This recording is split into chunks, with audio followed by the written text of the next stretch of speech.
사실 다윗과 골리앗 이야기 우리가 잘 알고 있습니다. 어려서부터 몇 번이나 들어왔겠죠. 그리고 우리들이 잘 알다시피 사무엘서는요, 사울의 몰락과 그리고 다윗이 왕으로서 등극하고 높아지는 이야기를 담아내고 있기 때문에 분명히 이 골리앗과 싸우는 다윗의 이야기는요, 다윗이 역시 하나님의 사람으로서 왕이 될 만한 사람이구나라는 것을 증명해주는 본문입니다. 그래서 많이들 우리들이 이렇게만 볼 때가 많죠. 역시 다윗은 믿음이 좋아서 용기가 있었고 다른 사람들이 나서지 못한 그 일을 다윗이 해냈구나. 우리도 다윗을 본받아야 되겠다. 맞습니다. 그 의미가 분명합니다. 그런데요, 오늘 이야기는 그렇게 짧게 구성되어 있지 않고 이야기가 조금 자세하게 천천히 진행되고 있는데, 특별히 1절에서 40절까지의 이야기를 중심으로 살펴보겠는데요. 그 이유가 다윗이 승리한 비결보다 중요한 것은, 승리는 당연히 하나님이 하시니까 다윗이 어떻게 출전하게 되었는가, 그 출전의 비결에 대해서 우리가 살펴보면서 우리가 세상에서 당면하는 여러 가지 어려운 과제들 가운데에서 하나님께서 행하라 하신 말씀, 혹은 우리 가운데 그 말씀을 통해서 꿈꾸는 것이 있는데 그것을 개인적으로든 교회적으로든 사회적으로든 이루려 하는 모든 것들이 어떻게 우리가 이 전쟁에 출전하는 다윗의 믿음으로 해결해 나갈 것인가, 우리의 비전을, 믿음을 되돌아보면서 살펴보기 원합니다. 먼저 오늘 본문은 이렇게 시작하고 있습니다. 17장 1절에서 블레셋 사람들이 그들의 군대를 소고와 아세가 사이에 진을 치고 이들 이스라엘에게 싸움을 걸어왔다라고 이야기합니다.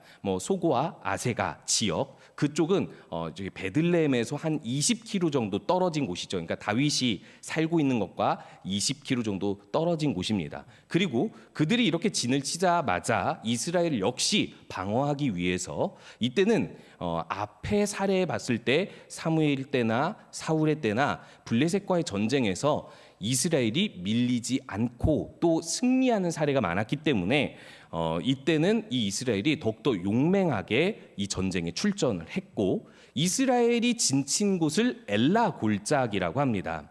이 엘라 골짜기에 이스라엘이 진을 쳤는데 여기까지는 좋아요. 그런데요, 4절에서부터 이 이야기가 좀 이렇게 전개되고 있습니다. 4절 함께 살펴보도록 할게요.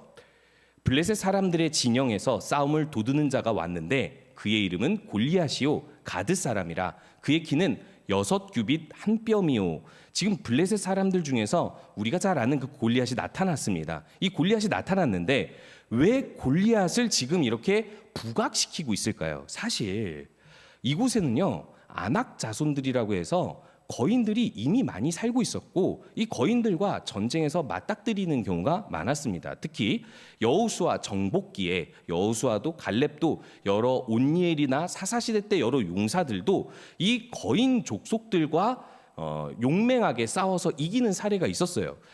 실제로 믿음으로 전쟁을 하기만 하면 이 모든 전쟁은 하나님께서 행하시는 것이니까 사실 그 전쟁에서 이들을 두려워할 필요가 없었습니다. 물론 우리가 잘 아는 것처럼 이 가드라는 지역에는 아낙 자손들이 살고 있었고 이곳을 여호수아 때 완전히 정복하지 못했기 때문에 골리앗이 가드에서 나타났다라고도 볼 수 있지만은, 오늘 이 전쟁의 방식이 좀 새로운 방식인 걸 보면 이 전쟁이 왜 일어난지를 알 수 있습니다. 이 전쟁을 어떻게 이야기하고 있냐면요, 이 골리앗이 이렇게 말하고 있습니다. 8절 마지막 부분에서 너희는 한 사람을 택하여 내게로 내려보내라 라고 이야기합니다. 지금 몇 대 몇의 전쟁을 청하고 있죠? 1대 1입니다. 1대 1의 전쟁은 고대 사회에서 인력, 그러니까 이 군사력을 많이 소모시키지 않고도 서로의 승패를 가려내는 전쟁으로 많이 쓰였고요. 특별히 이 당시에는 여러 민족들이 여러 신들을 믿었기 때문에 신이 없다고 하던 시대는 아니었기 때문에 신의 이름으로 전쟁할 때 1대1로 전쟁을 해서 누구의 신이 진짜 신인지를 가려내는 전쟁을 하기도 했었습니다. 그런데요, 성경에서 이런 사례가 있나요? 다윗과 골리앗 외에 1대1 전쟁을 했다, 그걸로 승패를 가렸다, 있었을 수도 있지만 성경에 기록된 사례는 지금까지는 일단 없습니다. 그렇다면 갑자기 블레셋은 이제까지 잘 무리가 이렇게 함께 충돌하면서 전쟁해 오다가 왜 갑자기 1대1 전쟁을 청했을까요? 목사님, 저희 알고 있어요. 거인 이 골리앗의 키가 너무 크고 그리고 상당히 힘이 센 거인이었기 때문이죠. 예, 유초등부 때 지금 유초등부도 있군요. 예. 이렇게 어렸을 때부터 성경을 잘 배워온 분들은 이렇게 잘 알고 있습니다. 그런데요, 하나가 더 있어요. 하나 강조되는 부분들이 더 있습니다. 자, 5절부터 한번 볼게요. 함께 읽어보겠습니다. 머리에는 놋투구를 썼고 몸에는 비늘 갑옷을 입었으니 그 갑옷의 무게가 놋 5,000세겔이며 6절이요. 그의 다리에는 놋 각반을 쳤고 어깨 사이에는 놋 단창을 메었으니 그 다음 절도 읽을게요. 배틀채 같고 창날은 철 600세겔이며 방패든 자가 앞서 행하더라. 지금 세 구절을 뭘로 이야기하고 있죠? 거인은요, 이미 이스라엘 사람들이 익히 블레셋 사람들을 보면서 보아왔던 적들입니다. 몇백 년 동안요. 그런데요, 지금 조금은 더 새롭고 조금은 더 강력한 것을 자세히 이야기하고 있는데요. 바로 갑옷입니다. 놋투구, 구리죠. 놋투구, 그리고 또 놋각반, 이 종아리 쪽을, 이 다리 쪽을 보호하는, 그리고 갑옷의 무게를 이렇게 표현하고 있습니다. 5,000세겔, 놋 5,000세겔이라고 했는데 이 무게가 55kg 정도 됩니다. 55kg 혹시 그 군대에서 요즘 군장 몇 킬로 매나요? 20kg 매나 25kg 매나요? 어쨌든 특공대는 30kg 맵니다. 정말 저는 죽는 줄 알았습니다. 30kg를 메고 산을 올라가는데 내가 정말 이거를 지금 10분 올라가서 죽을 것 같은데 정말 몇 시간 올라갈 수 있을까라고 생각이 들 정도로 정말 죽을 것 같이 힘듭니다. 물론 그때 시대에 사람들이 더 힘이 셌고 이런 갑옷을 입는데 익숙했다 한들 이 갑옷을 입고 어떻게 싸워요? 55kg면 2배나 될 텐데. 그런데요, 이 55kg나 되는 갑옷을 이 거인이 입었다라는 것은 무엇을 이야기하죠? 너무 무거워서 힘들게 싸운다라는 뜻이 아니라 이게 가볍다라는 것을 뜻합니다. 가볍다. 그리고 이만한 갑옷을 만들 수도 없죠. 이것을 입을 수 있는 사람이 없으니까. 그런데요, 여기보다 더 중요한 게 있습니다. 단창을 맸는데 어깨에 이 단창에 창날이 뭘로 돼 있냐면 철로 돼 있어요. 별로 놀랄 것도 아니죠. 노수로 된 창에 창날만 철로 돼 있어요. 지금은 놀랄 것이 아니지만 이 당시에는요, 청동기 문화에서 철기 문화가 보급되어 가던 시기이기 때문에 철기 무기가 많지 않았습니다. 많지 않은 철기 무기를 이 칼 모두를 철로 만들 수는 없을지라도 날만 철로 만들면 노수로 만든 무기랑 쨍 부딪히면 어떻게 될까요? 그냥 모든 칼은 부서지게 돼 있죠. 물론 한 번에 그러진 않겠지만요. 그만큼 이 창날, 칼날에 이만큼 600세겔이라는 추산하면 7kg 정도 되는 철 칼날을 만들어서 붙였다라는 것은요, 사실상 발전된 문명이고 최첨단 무기라는 뜻입니다. 이것을요, 1대1 전쟁을 하기 위해서 골리앗이 이것을 활용할 수 있도록 훈련시켰고 이런 무기를 그들은 준비한 거예요. 그런데요, 이스라엘은 이 1대1 전쟁이 준비됐을까요? 안 됐을까요? 제가 생각했을 때 만약에 이런 전쟁 방식이 준비가 되었다면 이스라엘은요, 지금처럼 민병대 방식으로 사람들을 소집해가지고 여러 지파가 소집해서 군인이 나오는 이런 형식보다 아마 우리 혹시 스파르타 300 영화에서 본 것처럼 용사들을 모아가지고 훈련시키고 이런 최첨단 무기들을 거기다가 갖추고 그 갑옷을 입고 훈련하는 그런 훈련들을 아마 시켰을 것입니다. 그런 훈련 시킨 적이 있었을지 없었을지는 모르지만 일단 이 본문에서만 본다면 이 1대1 전쟁은 준비가 되어 있지 않았고 이 블레셋 사람들은 계속된 사무엘 시대, 사울 시대의 패배를 통해서 이들을 어떻게 이길까 생각해 보니 우리가 가지고 있는 실제로 역사에서도 팔레스타인, 블레셋 사람들이 철기 문화를 빨리 보급했다라고 이야기하잖아요. 그렇기 때문에 자신들이 가지고 있는 장점을 가지고 이 한 사람 거인 골리앗에게 이 최첨단 무기를 활용할 수 있는 훈련을 시킨 것입니다. 누가 이길 수 있겠습니까? 지금 벌써 본문에서는요, 거인일 뿐만 아니라 4절에서 7절까지 이르는 이 모든 조건들이 이스라엘 그 누구도, 이 세상 그 누구도 이보다 더 뛰어난 무기로 상대하지 못하는 이상 이길 수 없다라는 정보를 알려주고 있는 것입니다. 그래서 벌써 블레셋과 이스라엘이 전쟁하고 있는 이 시작 부분부터 조건에서 밀린다라고 이야기하면서 이스라엘에게 무엇을 이야기해주고 있는 거죠? 너희들은 불리해. 불리하다라는 걸 인정해. 그리고 이제 우리가 하는 그 모욕을 당해라. 모욕을 당하고 당하다가 이들이 사기가 꺾이면 이들은 전쟁에서 이길 수 있을 테니까요. 여러분, 사탄이 우리들을 넘어뜨리는 방식이 이렇습니다. 세상에 아주 유리한 조건들로 우리들에게 보여줘요. 너희들 이거 할 수 있어? 너희들 불리한 조건이지? 못해.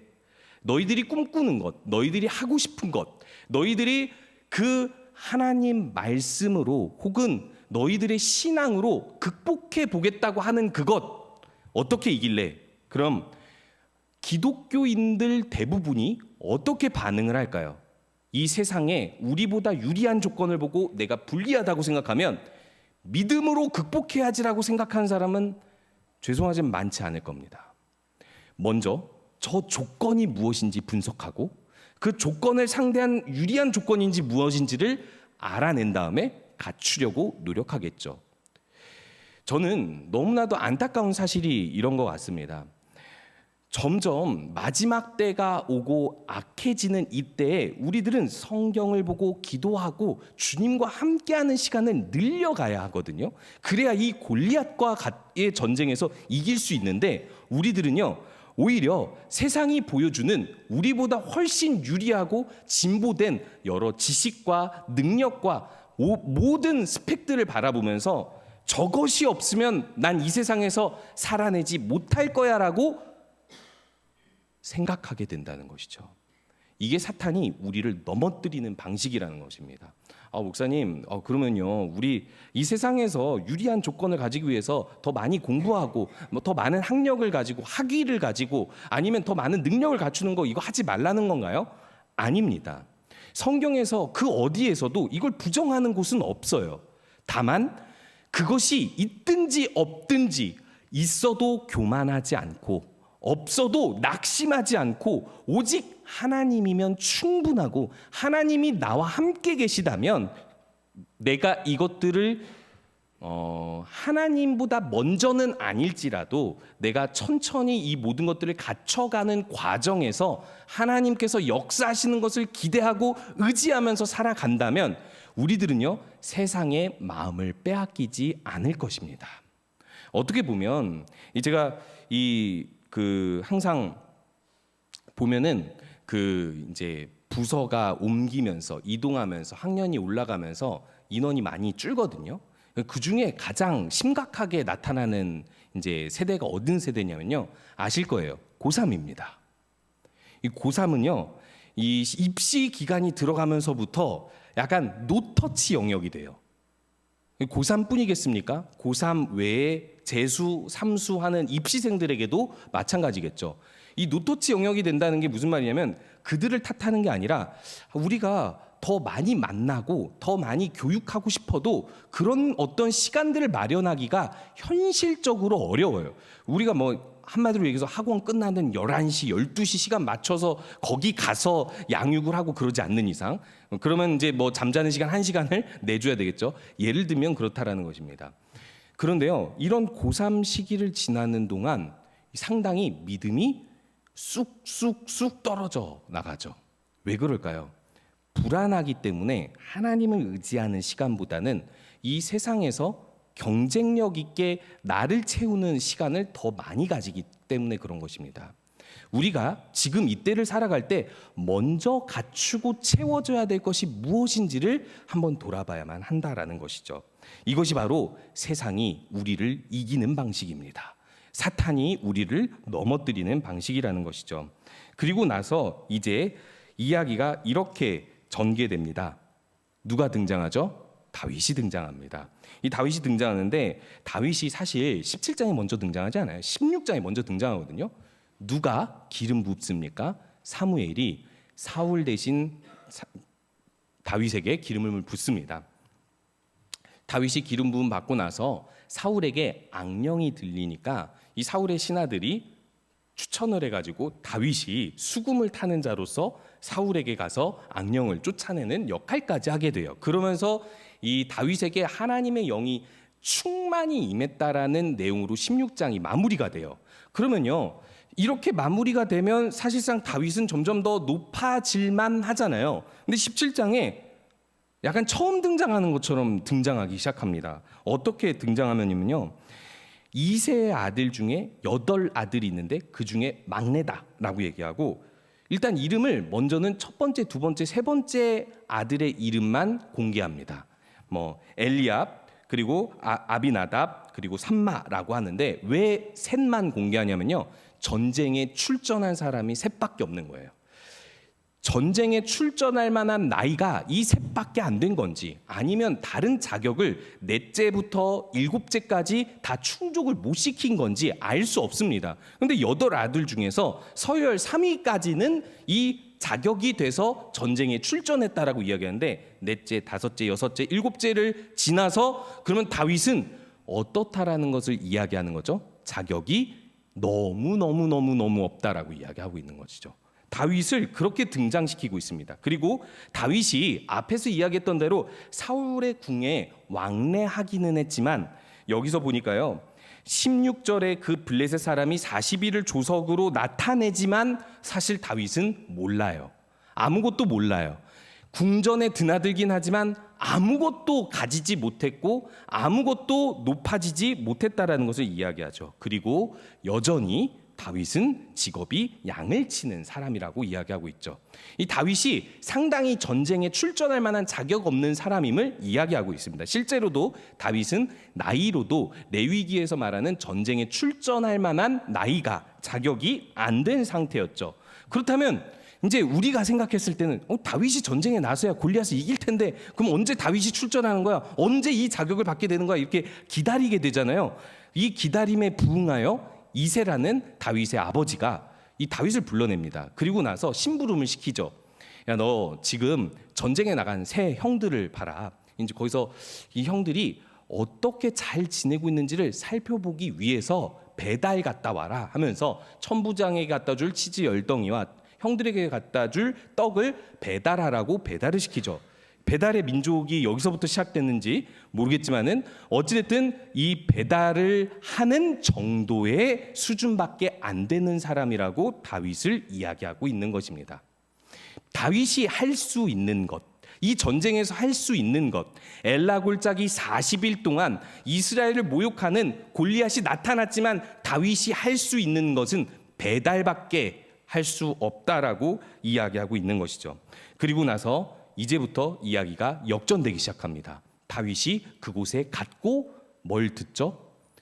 골리앗의 말을 듣게 됩니다. 이스라엘을 모욕하는 골리앗의 말을 듣게 됩니다. 그리고 나서 다윗이 무엇을 보죠? 앞에서 소개된 게 무엇죠? 골리앗이 입은 갑옷과 창, 그리고 키였단 말이에요. 근데 여기서 다윗이 야, 크긴 진짜 크다. 어떻게 저런 창을 맸지? 와, 저 갑옷 엄청 무겁겠는데? 라고 골리앗의 무기를 보지 않아요. 골리앗의 모욕하는 소리를 들을 뿐이고 그가 보는 건 뭐죠? 이스라엘이 도망하는 걸 봅니다. 이게 오늘 본 이야기의 핵심이에요. 이스라엘이 도망하는 것을 봅니다. 이들이 도망하면서 하는 말이 그렇습니다. 이스라엘을 골리앗이 모욕하고 있다. 그런데 왕이 우리가 이 골리앗과 싸우면 이러저러한 혜택들을 주리라고 약속했어 라고 말을 하면서 다 도망가고 있어요. 놀라서 벌벌 떨면서 도망가고 있어요. 야, 왕의 혜택이 그렇대. 한번 생각해 보세요. 야, 왕이 저 골리앗과 싸우면 이렇게 해준대 라고 말을 하면서 도망가는 이유가 뭘까요? 네가 가라. 네가 가라예요. 나는 못 가는데, 난 도망가야 되는데 혹시 너 될 수 있지 않겠어? 남에게 미루는 거죠. 그런데 이런 상황을 다윗이 보고 어떤 행동을 하냐면요, 다윗이 갑자기 이들이 말하는 것을 가지고 그들을 한 사람 한 사람씩 잡고 물어보기 시작합니다. 왕이 어떤 대우를 해준다고 했습니까? 그러면 여러분 왜 이렇게 도망가고 있습니까? 라고 이야기하면서 우리 26절 한번 보도록 하겠습니다. 이렇게 이야기합니다. 다윗이 곁에 서 있는 사람들에게 말하여 이르되 이 블레셋 사람을 죽여 이스라엘의 치욕을 제거하는 사람에게는 어떠한 대우를 하겠느냐? 그리고 여기서 중요합니다. 이 할례 받지 않은 블레셋 사람이 누구이기에 살아계신 하나님의 군대를 모욕하겠느냐? 누구긴 누구예요? 지금 창을 메고 있고 갑옷 55kg 메고 있고 우리보다 키 한 저도 2m 조금 안 되니까 이 골리앗도 3m 조금 안 되니까 1m밖에 차이 안 나는 그런 거인이잖아요. 지금 이야기하고 있는 것은요, 사실상 말도 안 되는 이야기입니다. 누구냐니요? 이 대단한 골리앗 앞에서 할례 받지 않은 이방인일 뿐이라고 정의를 내리고, 그리고 한 가지 골리앗에게 없는 것을 이야기합니다. 여러분, 세상 사람들이 아무리 우리보다 유리한 조건을 가졌어도 그들이 가지지 못한 것이 무엇이죠? 유초등부 알죠? 네, 청년들은 알 거예요. 그들이 가지지 못한 것이 무엇이죠? 하나님. 제가 정말 신학교에서만 자랐잖아요. 어렸을 땐 교회, 그리고 대학교도 신학교, 대학원도 신학대학원. 그런데요, 세상을 볼 수 있었던 유일한 장소가 군대였습니다. 그리고 실제로 저는 그 친구들을 많이 사귀려고 노력했고, 저의 존경하는 선임이 제대하면서 내가 여기서 남긴 건 딱 하나야, 사람. 그러니까 너도 사람 남기고 가라고 이야기를 해서 저도 그렇게 많은 사람들과 사귀려고 노력했더니 상당히 많은 걸 얻었습니다. 그 중에 하나가 뭐냐면 세상 사람들은 어떻게 살아가는가, 그들에게는 무엇이 큰 소망인가. 제 친구가 이 담배 골초였습니다. 골초라는 뜻 아시죠? 담배 골초였는데 이 친구한테 제가 어느 날 너무 궁금해서 물어봤어요. 담배가 뭐가 그렇게 좋아? 그랬더니 이 군인들이 공감할 수 있는 말, 이게 뭐냐면 진짜 내가 오늘 하루 죽고 싶을 정도로 힘든데 한 모금 빨면 모든 게 없어져 라고 얘기하는데 이거 거의 뭐 기도 아니야? 기도? 성령 충만 아니야? 안 믿는 사람들에게는요, 하나님이 아닌 아주 쓸모없고 헛된 것이 그들의 신이 되어가고 있다는 것을 발견. 그뿐이 아니에요. 그 밖에 비윤리적인 여러 가지 그들의 취미를 듣고 들으면서 가끔은 분노하기도 하고 가끔은 이해할 수 없기도 하지만 딱 한 가지를 이해했습니다. 하나님이 없어서 저렇게 살 수밖에 없고, 저들이 아무리 가져봤자 하나님이 없기 때문에 절망스럽구나, 절망적이구나 라는 생각을 하게 되었습니다. 우리들이 하나님을 가졌다는 사실은 상당히 우월한 거 아니에요? 지금 이 골리앗의 조건보다 하나님이 우리 편이라는 것, 하나님은 우리에게 계획이 있다는 것, 너무 놀랍지 않습니까?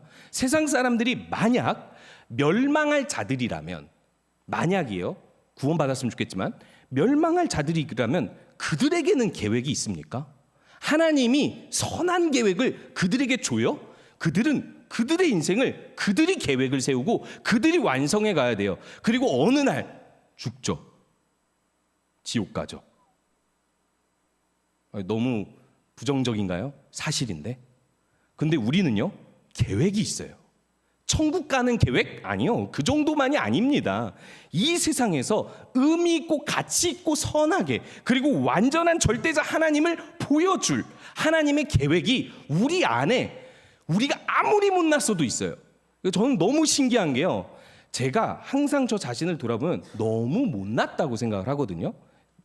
그런데 너무 못났다고 생각함에도 불구하고 항상 신기한 건요, 하나님께서 보여주시는 게 내 능력 밖에 내가 하지 않은 것에서도 하나님은요 일하신다라는 것입니다. 그러니까 나를 너무나도 부족한 존재임에도 불구하고 계속 쓰시는 걸 본다라는 거예요. 그러니까 너무 놀라워요. 너무 은혜로워요. 그래서 가끔은 하기 싫어도 하게 되는 경우가 있습니다. 하나님이 어떻게 일할지 모르니까. 이게 우리가 가진 엄청난 비전, 엄청난 소망 아닙니까? 죽어서 천국 가는 그거는 어떻게 보면 너무나 당연한 거고요. 너무나 당연한 것.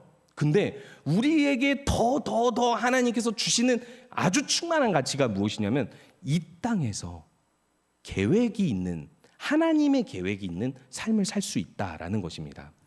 그 계획이 바로 다윗에게 있었어요. 그런데요, 다윗이 오늘 왜 이들에게 이런 말을 하고 있는 것일까요? 다윗은 전쟁에 나갈 자격이 없기 때문입니다. 대신 도망가고 있는 이들이 자격이 있어요. 누굽니까? 이들 가운데 아는 이름 몇 명만 대보세요. 도망가고 있는 사람들 중에서 누가 있습니까? 요나단. 다윗의 믿음의 친구잖아요. 앞에서 블레셋 사람들을 공격해서 승리했던 아주 위대한 장군입니다. 사울왕의 아들이고요. 근데 요나단이 도망하는 무리 가운데 있었을지도 모른다라는 거예요. 왜냐하면 어찌됐든 골리앗이 무서워서 요나단도 1대1로 싸우지 못하고 있었거든요. 또 누가 있습니까? 지금 다윗이 이런 말을 한다고 교만하다고 혼내고 있는 다윗의 가장 큰 형 엘리압. 지금 모든 사람들이 골리앗 앞에 나서지 못하고 도망가고 있는 거예요. 우리의 조건은 불리하다고 해서. 그런데요, 하나님께서 살아계시다. 그 살아계신 하나님이 우리와 함께 하신다면 우리들은 저 할례 받지 못한 이방인은 아무것도 아니다라는 사실을 다윗이 계속해서 알려주는데 아무도 깨어나지 않습니다. 아무도 깨어나지 않아요.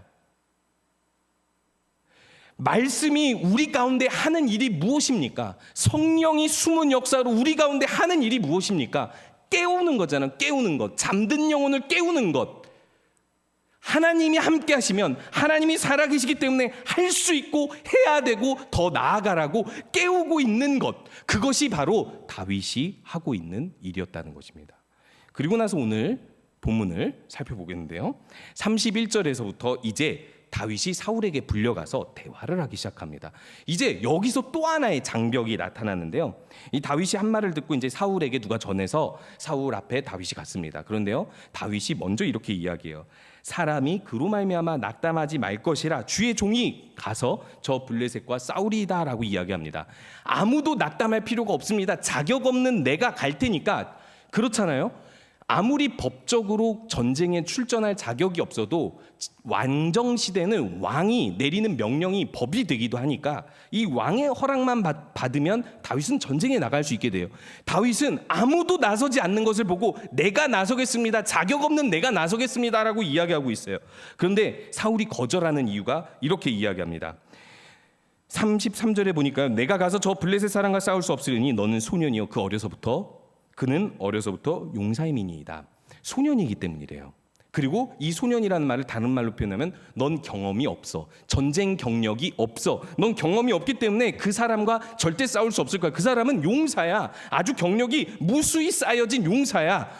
무조건 그 사람이 이길 수밖에 없어. 무기가 아니라, 거인이라서가 아니라 전쟁 경력에서 이제 물론 너는 안 돼라고 이야기하고 있는 거예요. 근데 다윗이 이렇게 이야기합니다.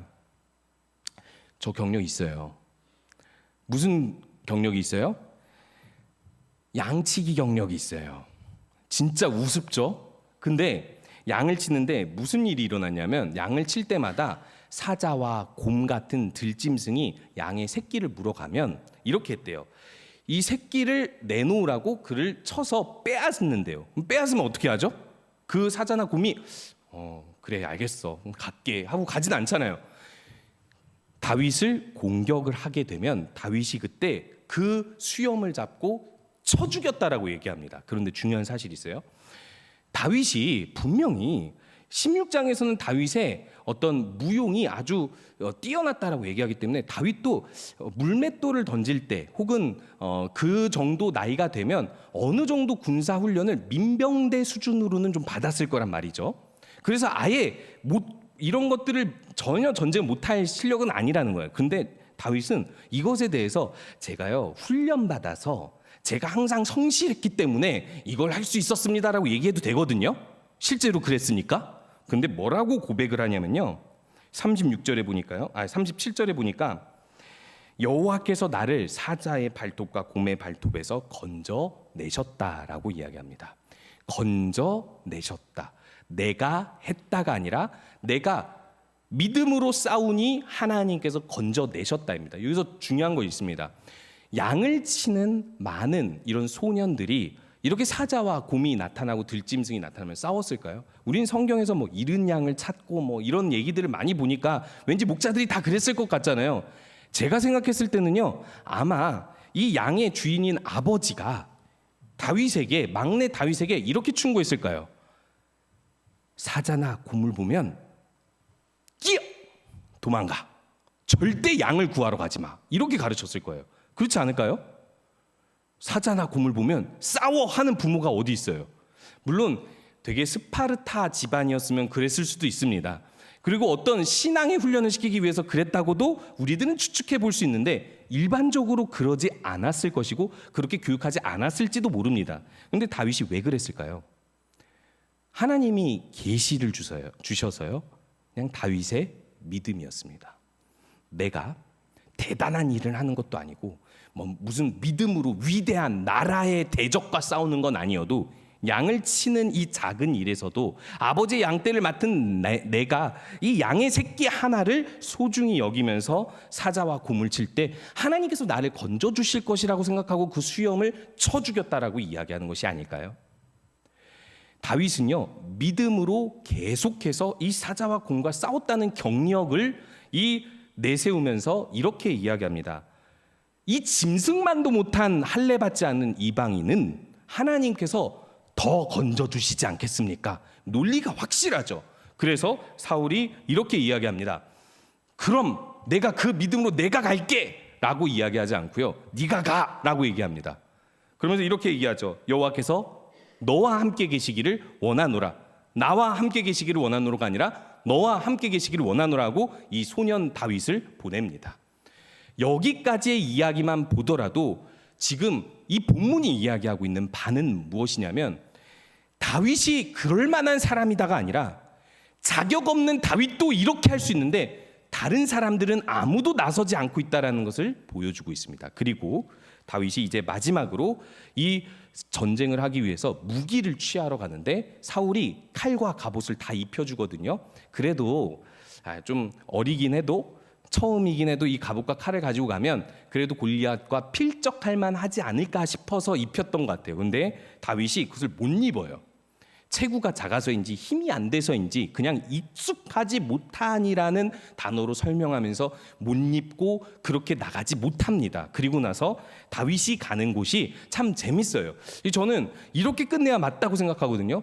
평소처럼 물맷돌을 가지고 가서 물맷돌을 던져서 골리앗을 쓰러뜨리더라 뭐 이렇게 얘기를 해야 되는데 상당히 쓸데없이 시냇가 가서 매끄러운 돌 5개를 골라 주었다라고 이야기합니다. 매끄러운 돌 5개 약간 상징적이지 않을까요? 숫자 상징적입니까? 아니면 하나님께서 계시를 주셨을까요? 돌 5개를 가지고 가. 그 5발 중에 한 발 맞게 해줄게. 이랬을까요? 여기서 중요한 사실은요, 다윗은 평소에 다른 들짐승들을 물리치기 위해 가져갔던 돌의 숫자로 가져갔을 것이라 추측할 수 있고 이 5은 특별한 숫자가 아닙니다. 그런데요, 너무 적지도 않고 너무 많지도 않아요. 자, 한번 생각해 보시기 바랍니다. 이 물맷돌을 돌려서 이렇게 돌을 던지려면 어쨌든 사정거리가 있어야 되겠죠. 적이 빨리 달려오면은 이것을 몇 번 더 많이 못 던져요. 그죠? 그렇기 때문에 아마 5개로 생각을 했을 거란 말이죠. 그런데 제 생각에는 이 5개도 다 못 던지지 않을까 싶어요.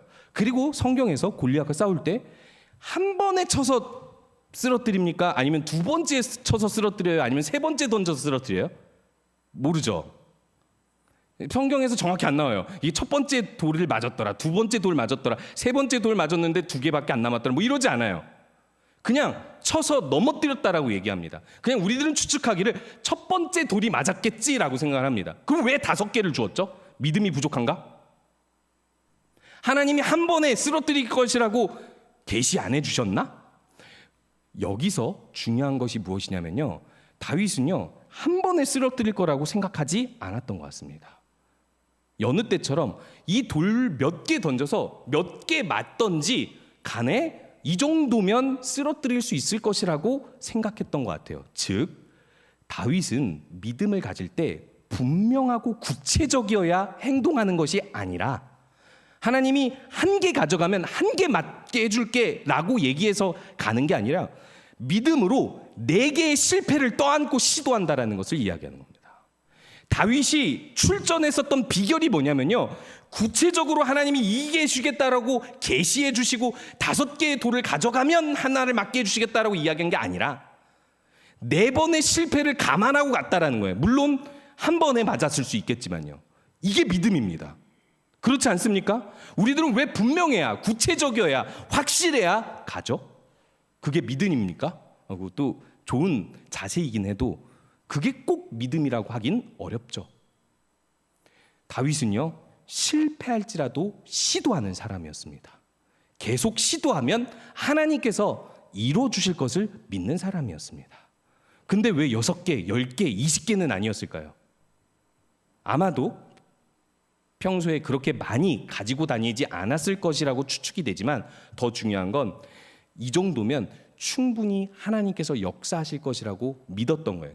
즉 믿음이 너무 없으면 저 같으면 한 100개 가져갔을지도 모릅니다. 그런데 5개만 가져갑니다. 그리고 오늘 마지막에 이렇게 구절이 마치고 있습니다. 40절입니다. 함께 보겠습니다.